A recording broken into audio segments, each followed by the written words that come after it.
ವೀಕ್ಷಕರೇ, ಮುಂದಿನ ರಾಶಿ ಸಿಂಹ ರಾಶಿ. ಸಿಂಹ ರಾಶಿಯ ಒಂದು ಮೇ ತಿಂಗಳ ಮಾಸ ಭವಿಷ್ಯ ಹೇಗಿದೆ ಅಂತ ತಿಳ್ಕೊಳ್ಳೋಣ. ಮೇಡಮ್, ಮುಂದಿನ ರಾಶಿ ಸಿಂಹ ರಾಶಿ. ಸಿಂಹ ರಾಶಿಯ ಒಂದು ಮಾಸ ಭವಿಷ್ಯ ಹೇಗಿದೆ ಅಂತ ತಿಳಿಸ್ಬೋದು. ಖಂಡಿತವಾಗ್ಲು ಸಿಂಹ ರಾಶಿಯ ಒಂದು ಅಧಿಪತಿ ಆಗಿರುವಂತಹ ಸೂರ್ಯ ಇಷ್ಟು ದಿನಗಳ ಕಾಲ 10ನೇ ಮನೆಯಲ್ಲಿ ಸಂಚಾರ ಮಾಡ್ತಾ ಇದ್ದು, 9ನೇ ಮನೆಯಲ್ಲಿ ಸಂಚಾರ ಮಾಡ್ತಾ ಇದ್ದು, ಇವಾಗ 10ನೇ ಮನೆಗೆ ತನ್ನ ಪತನ ಬದಲಾಯಿಸಿದಾನೆ. ಸೊ ಹಾಗಾಗಿ ಇವ್ರಿಗೆ ಒಂದು ಅದೃಷ್ಟನೇ ಅಂತ ಹೇಳ್ಬಹುದು ಮೇಡಮ್. ಯಾಕಂದ್ರೆ 9ನೇ ಮನೆ ಅಂತ ಅಂದಾಗ ಒಂದು ಒಳ್ಳೆ ಅದೃಷ್ಟಗಳನ್ನ ತಗೊಂಡ್ಬಂದ್ ಕೊಡ್ತಾನೆ. 14ನೇ ತಾರೀಕುವರೆಗೂ ಕೂಡ ಇವ್ರು ಏನ್ ಕೆಲಸ ಮಾಡಿದ್ರು ಕೂಡ ಅದು ಅದೃಷ್ಟಕರವಾಗಿ ಬದಲಾವಣೆ ಆಗುತ್ತೆ. ಸೊ ಏನೋ ಒಂದು ಅದೃಷ್ಟ, ನನ್ಗೆ ಕೆಲಸ ಆಗುತ್ತೆ ಅಂತ ಅನ್ಕೊಂಡಿಲ್ಲಪ್ಪ, ಅದೃಷ್ಟಕರವಾಗಿ ಕೆಲಸ ಆಗೋಯ್ತು ಅಂತ ಹೇಳ್ತಾರಲ್ಲ, ಆ ರೀತಿಯಾದ ಒಂದು ಬದಲಾವಣೆನ ಇವ್ರು ನೋಡ್ಬೋದು. ಎಸ್ಪೆಷಲಿ ಗೌರ್ಮೆಂಟ್ ಉದ್ಯೋಗಿಗಳು. ಅದ್ರಲ್ಲಿ ಈ ಸಿಂಹ ರಾಶಿ ಅಂತ ಬಂದಾಗ ಅಥವಾ ಸಿಂಹ ಲಗ್ನ ಅಂತ ಬಂದಾಗ ಜಾಸ್ತಿ ರಾಜಕಾರಣಿಗಳು, ಗೌರ್ಮೆಂಟ್ ಉದ್ಯೋಗಿಗಳು ಅಥವಾ ಸ್ವಂತ ಬಿಸ್ನೆಸ್ ಮಾಡ್ತಿರೋರೇ ಜಾಸ್ತಿ ಇರ್ತಾರೆ. ಯಾಕಂದ್ರೆ ಇವರು ಬೇರೆಯವ್ರ ಕೈ ಕೆಳಗಡೆ ಕೆಲಸ ಮಾಡಲ್ಲ. ಇವ್ರೇನಿದ್ರು ಎಲ್ಲ ಸ್ವಂತವಾಗಿ ಮಾಡೋರೆ. ಅಂದ್ರೆ ರಾಜ ಅನ್ನಿಸ್ಕೊಳಕ್ಕೆ ಕರೆಕ್ಟ್ ಯೋಗ್ಯತೆ ಇರುವಂತ ಒಂದು ರಾಶಿ ಲಗ್ನ ಅಂತಾನೆ ಹೇಳ್ಬೋದು ಸಿಂಹ ರಾಶಿನ. ಸೊ ಹಾಗಾಗಿ 9ನೇ ಮನೇಲಿ ಸಂಚಾರ ಮಾಡೋರ್ಗು ಅದೃಷ್ಟ ಚೆನ್ನಾಗಿರುತ್ತೆ. 10ನೇ ಮನೆಗೆ ಬಂದ್ಮೇಲೂ ಅಷ್ಟೇ ಕರ್ಮಸ್ಥಾನಕ್ಕೆ ಬರ್ತಾನೆ. ಕೆಲ್ಸಗಳ ಕಡೆ ಜಾಸ್ತಿ ಫೋಕಸ್ ಮಾಡ್ತಾರೆ. ಬಿಸ್ನೆಸ್ ಮಾಡ್ತಿರೋರ್ಗೆ ಹೊಸ ಹೊಸ ಅವಕಾಶಗಳು ಬರುತ್ತೆ. ಒಂದ್ ಕೆಲಸ ಮಾಡ್ತಾರೆ, ಇನ್ನೊಂದ್ 3-4 ತರ ಪ್ರಾಜೆಕ್ಟ್ ಇವ್ರ ಕೈಗೆ ಸಿಕ್ಕತ್ತೆ. ಕಷ್ಟಪಟ್ಟು ಕೆಲಸ ಮಾಡ್ತೀನಿ ಅಂದ್ರೆ 100% ಒಳ್ಳೆ ರಿಸಲ್ಟ್ ನ ನೋಡುವಂತ ಒಂದು ಟೈಮ್ ಆಗಿರುತ್ತೆ ಮೇಡಮ್. ಸೊ ತುಂಬಾ ಚೆನ್ನಾಗಿರುತ್ತೆ. ಇವ್ರಿಗೆ ಲಗ್ನಾಧಿಪತಿ ಬಲವಾಗಿದ್ದಾನೆ. ಸೊ ಅದ್ಭುತವಾದ ಸಮಯ. ಈ ಸಮಯನ ದುರುಪಯೋಗ ಪಡಿಸ್ಕೊಳ್ದಿರ ಅವ್ರು ಮಾಡ್ಕೊಂತ ಹೋಗ್ಬೇಕು ಕೆಲ್ಸನ. ಜೊತೆಗೆ ಬುಧನ ಸಂಚಾರ, ಬುಧ ಕೂಡ ಸೂರ್ಯನ ಜೊತೆ ಸೇರ್ಕೊಂತಾನೆ. ಬುಧಾದಿತ್ಯ ಯೋಗ ಆಗುತ್ತೆ. ಬಿಸ್ನೆಸ್ ಅಲ್ಲಿ ಡೆವಲಪ್ಮೆಂಟ್ ಆಗ್ತಾರೆ. ಸೊ ಬುಧ 23ನೇ ತಾರೀಕು ನಂತರ 11ನೇ ಮನೆಗೆ ಬರ್ತಾನೆ. ಇನ್ನಷ್ಟು ಲಾಭಗಳನ್ನ ತಗೊಂಡ್ಬಂದ್ ಕೊಡ್ತಾನೆ. ಲಾಭಾಧಿಪತಿ ಲಾಭಸ್ಥಾನಕ್ಕೆ ಬರ್ತಾನೆ. ಸೊ ಹಾಗಾಗಿ ಅತ್ಯುತ್ತಮವಾದ ಲಾಭ. ಯಾಕಂದ್ರೆ ಸಿಂಹ ರಾಶಿಯವರಿಗೆ ಬುಧ 2ನೇ ಮನೆ ಅಧಿಪತಿನೂ ಆಗ್ತಾನೆ, 11ನೇ ಮನೆ ಅಧಿಪತಿನೂ ಆಗ್ತಾನೆ, ಧನಸ್ಥಾನಾಧಿಪತಿ ಹಾಗೂ ಲಾಭಸ್ಥಾನಾಧಿಪತಿ ಆಗ್ತಾನೆ. ಸೊ ಹಾಗಾಗಿ ತುಂಬಾ ಒಳ್ಳೆಯ ಹಣ ಸಂಪಾದನೆ ಮಾಡೋದು, ಮಾಡಿದ ಕೆಲ್ಸಕ್ಕೆ ಕರೆಕ್ಟ್ ಆಗಿ ಇವ್ರಿಗೇನು ದುಡ್ಡು ಸಿಗುವಂತದ್ದು. ಕೆಲವ್ರಿಗೆ ಏನಾಗುತ್ತೆ, ಕಷ್ಟಪಟ್ಟು ಕೆಲಸ ಮಾಡ್ತಾರೆ, ಅವ್ರ ಕೆಲಸ ಮಾಡಿದ ತಕ್ಕನಾಗೆ ಅಲ್ಪ ಪ್ರತಿಫಲನೆ ಸಿಗ್ತಾ ಇರಲ್ಲ. ಬಟ್ ಇವ್ರಿಗೆ ಏನಪ್ಪಾ ಅಂದ್ರೆ ಆ ಕೆಲ್ಸಕ್ಕೆ ತಕ್ಕನಾಗಿ ಪ್ರತಿಫಲ ಸಿಗುವಂತ ಟೈಮ್ ಆಗಿರುತ್ತೆ.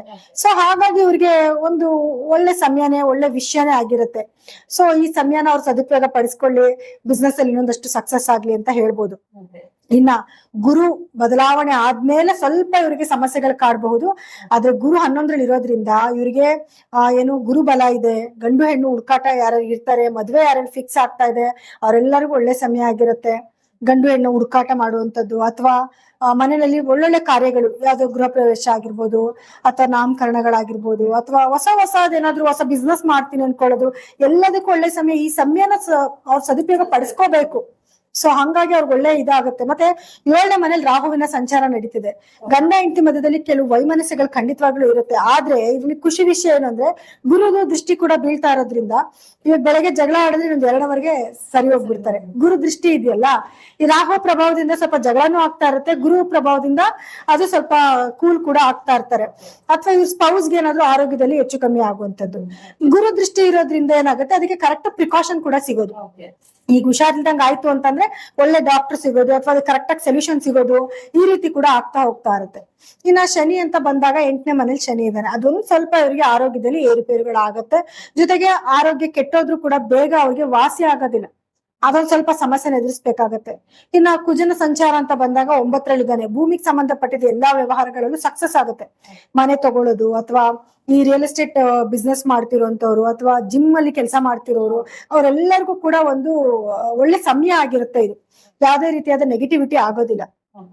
ಆದ್ರೆ ಇವ್ರು ಎಚ್ಚರಿಕೆಯಿಂದ ಇರ್ಬೇಕಾಗಿರೋದು, ಏನಾದ್ರು ಸಮಸ್ಯೆ ಬಂದ್ರೆ ಮೊದಲೇ ಡಾಕ್ಟರ್ ಹತ್ರ ತೋರಿಸ್ಕೋಬೇಕು. ಡೆವಲಪ್ಮೆಂಟ್ ಆಗೋ ಸಾಧ್ಯತೆಗಳಿರುತ್ತೆ. ಅಥವಾ ಏನಾದ್ರು ಆದ್ರೆ ಬೇಗ ವಾಸಿ ಆಗಲ್ಲ. ಬಿಕಾಸ್ ಶನಿ 8ನೇ ಮನೇಲಿ ಸಂಚಾರ ಮಾಡ್ತಾ ಇರೋದ್ರಿಂದ ಒಂದ್ ಸ್ವಲ್ಪ ಆರೋಗ್ಯದಲ್ಲಿ ಒಂಚೂರು ಹೆಚ್ಚು ಕಮ್ಮಿ ನೋಡ್ಬೋದು. ವಿದ್ಯಾರ್ಥಿಗಳಿಗೂ ತುಂಬಾ ಚೆನ್ನಾಗಿದೆ. ಎಜುಕೇಶನ್ ಅಲ್ಲಿ ಬಹಳಷ್ಟು ಮುಂದಿರ್ತಾರೆ. ಸೊ ತುಂಬಾ ಒಳ್ಳೆ ಸಮಯನೇ.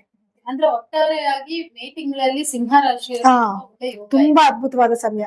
ಸೊ ಎಷ್ಟೇ ಹಣ ಆಸ್ತಿ ಸಂಪಾದನೆ ಮಾಡಿದ್ರು ಆರೋಗ್ಯ ಆರೋಗ್ಯ, ಸೊ ಆರೋಗ್ಯನೇ ಸರಿ ಇಲ್ಲ ಅಂತ ಅಂದಾಗ ಸೊ ಯಾವ ಆಸ್ತಿ ಅಂತಸ್ತಿದ್ರು ಇದಾಗಲ್ಲ.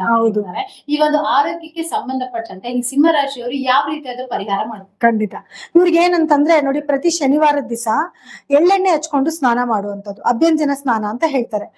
ಎಣ್ಣೆ ಹಚ್ಕೊಂಡು ಸ್ನಾನ ಮಾಡೋದು ಮತ್ತು ಇವರು ಆಂಜನೇಯನ ಸ್ಮರಣೆ ಮಾಡೋದು.